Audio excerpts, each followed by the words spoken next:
Trial of Goodwife Cutler by Ken Towl.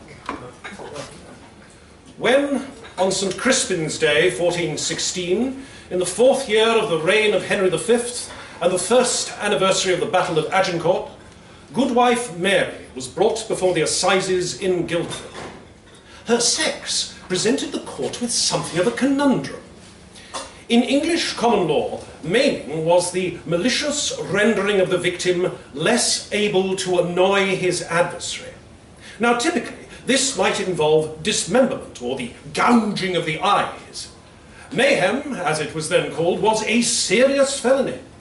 In those days, when Exodus, Leviticus, and Deuteronomy were respected legal authority, the sentence called for the loss of the like part. Membrum pro membro, as the learned justices would have it.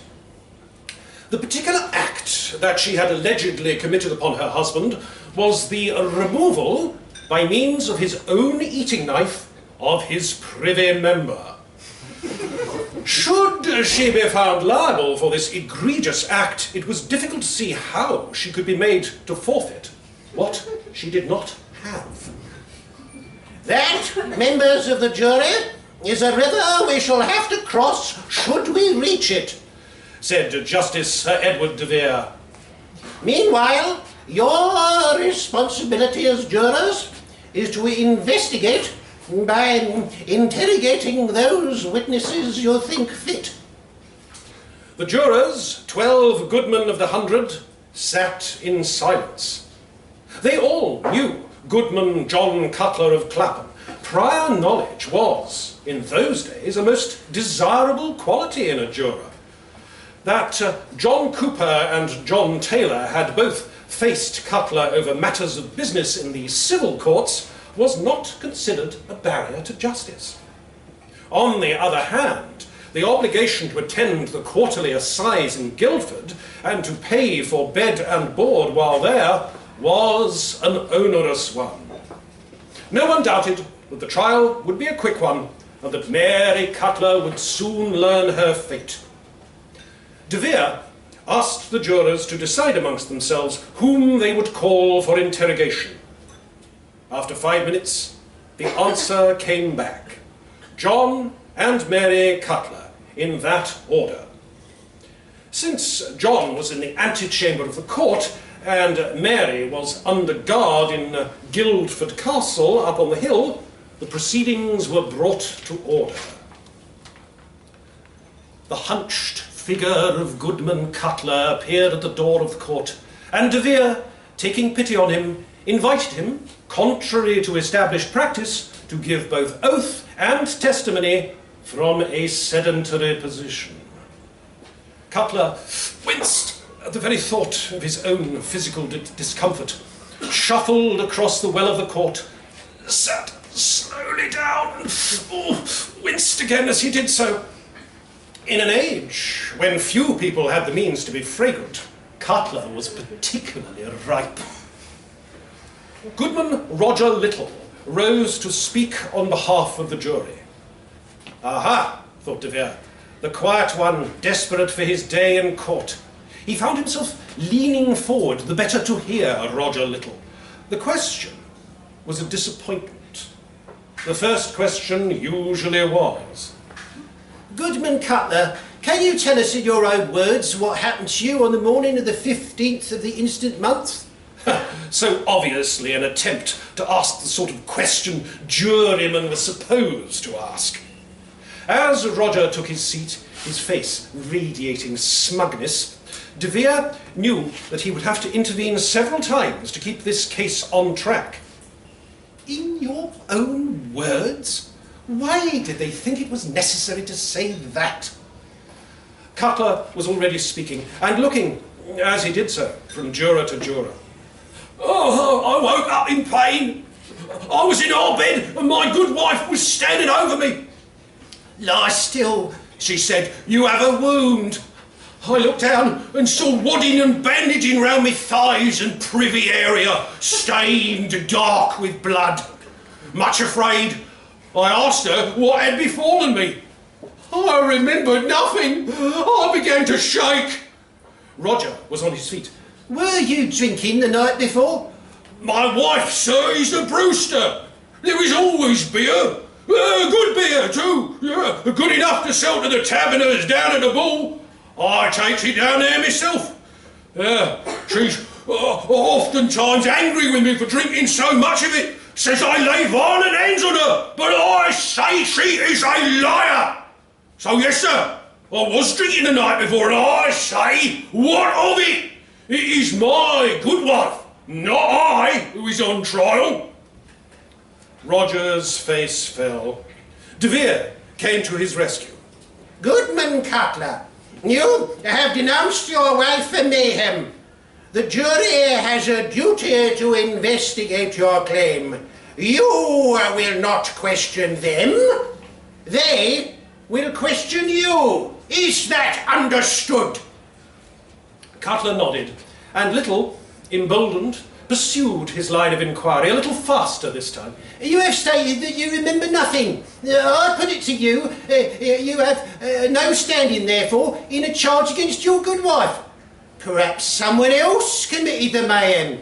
Indeed, it is not unheard of that a man commit mayhem on himself. Is that not so, Mr. De Vere? De Vere nodded. Goodman Little, I think perhaps you refer to the case of William of Chiswick last year and his attempt to avoid service in France by cutting off his fore and middle fingers so that he could not draw his bow. We struck the same two fingers from his left hand, a condign punishment. But, Goodman Little, am I to understand that it is the jury's case that Goodman Cutler has committed mayhem upon himself in order to avoid what? The service he owes to his good wife? De Vere turned his attention to the plaintiff. Goodman Cutler, you have conjured up a vision of yourself lying abed, bloody bandages covering your private parts, your wife standing above you, apparently ministering to you. You asked her to tell you what had happened, since you did not know. Now, please tell us what followed. Oh, I said, good wife, what the fuck have you done? And I saw my eating knife in her hand. She said, look well, husband, and moved to the table by the bed. Thereon was a cloth package wrapped in butcher's twine. She cut the twine with my knife and opened the package in front of my eyes. Your privy member, she said. I felt suddenly sick, overwhelmed by the enormity of my loss. Oh, what my own good wife had done. I closed my eyes and lowered my head. I could not look at the evidence of my own unmanning. And then she called the dog. My dog. Dog comes in, she puts the cloth on the floor, dog goes there, picks it up, out the door, and that's the last I see of it. Yeah, thank you, Goodman Cutler. You may remain seated in the witness box.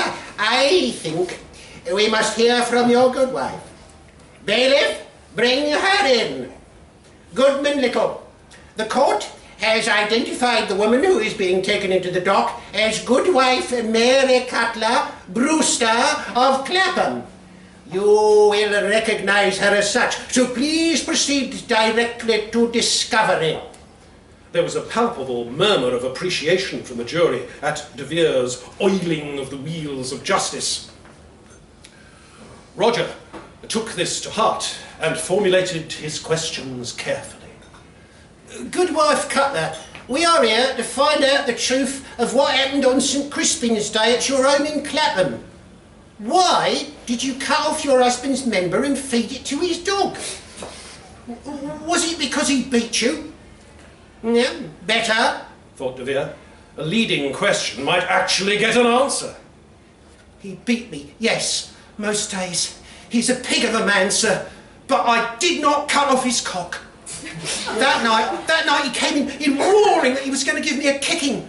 but he collapsed on the bed, and I gave him a great kick in the bollocks, and he didn't move at all, so I kicked him again. And again, nothing.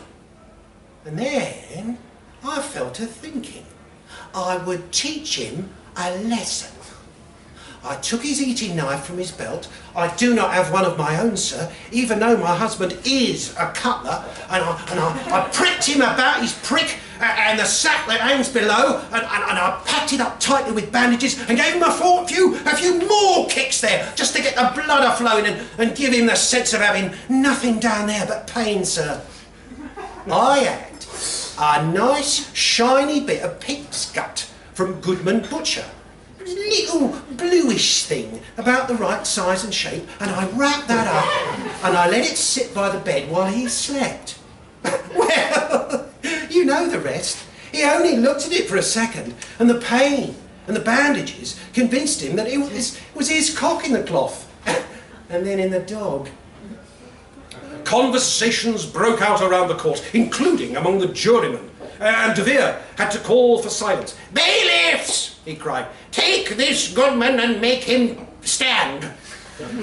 Goodman Cutler, am I to believe that you have not removed your bandages in the past 4 days? Hast not been curious? Hast not visited at the very least a nurse or a surgeon? Hast not visited the privy?" Oh, no, sir. I was ashamed to show myself to anyone, afraid I might bleed to death if I removed the bandages. I have become used to letting the waters soak through, sir. Well, all the other passages without impediment, sir. My bandages are as yet unbeshitten. Bailiffs! Bailiffs! Hold him and remove his hose. Little, you must now investigate like a good juryman. Take this Goodman's eating knife and cut away those blood-sodden bandages. Yes, sir! Do it now! Little performed his task, trying, unsuccessfully, to hold his breath throughout. With all of his will, he resisted the urge to gag as he raised between thumb and forefinger the fold of bandage that covered the private parts of Goodman Cutler.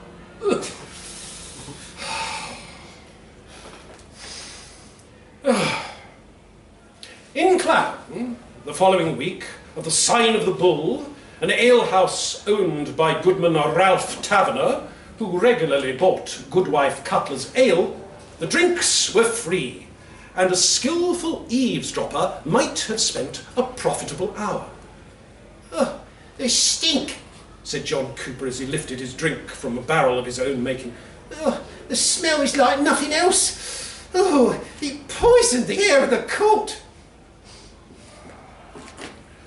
The sight of it, besides, all shrunken and wizened. Oh, a sorrier thing I never saw. 'Twill never stand proud again. By the Lord Jesus, I feel almost sorry for him." "More ale, Roger?"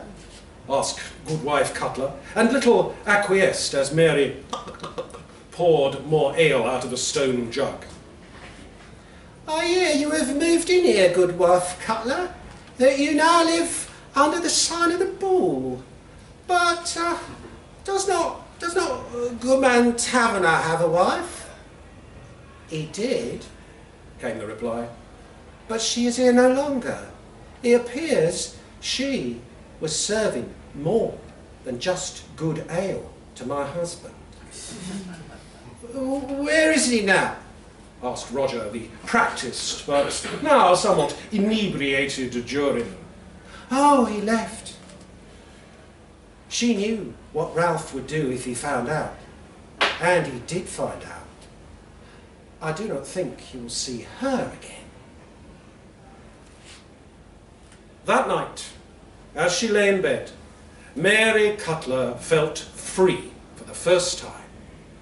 She smiled and fell into a deep sleep as she held Goodman Ralph Taverner tightly in her arms.